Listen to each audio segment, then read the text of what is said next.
نو په کار موږ او تاسو لره څه دی عزتمندو، په کار موږ او تاسو دا دی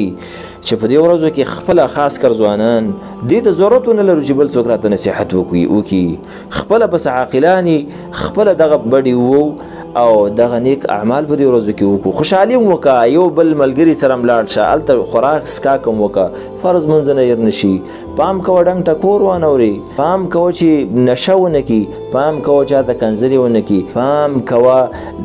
زنانو ته ونه ګوري. ډېر مسلمانان چې دا زما مهمه نکته واغه دا ده، په دې ورځو کې داسې وي د الله ذکر څه کوي، د الله مخالفت کوي. اول مخالفت به دای چې سار به په مخ باندې چاړه راښکاږي، ږیره به پاکه ورته وخورئ، نو دا ته د الله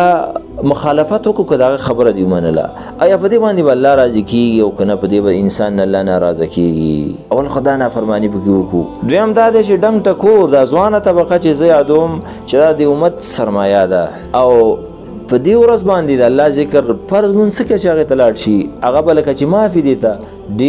ډېر خو داسې ځوانان وي چې ډېر پابند وي، خو اکثریت دا خبره من کوو. نو دا وي چې په دې ورځ باندې ډنګ ټکور خیتي او دا عبس مجلسونه 2-3 ورځې پورې جومات دې ته معاف وي، جومات ته به نه راځي، نو دا ډېر د غفلت خبره ده. دا په دې ورځ باندې د شیطان د انسان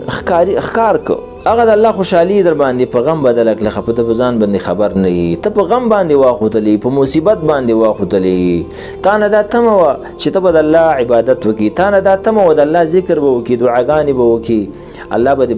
به ته بخښنه وکړي، مغفرت به ته وکړي، لیکن ته نورم شیطان راواغستلې، په ګناهونو کې ومنډلې.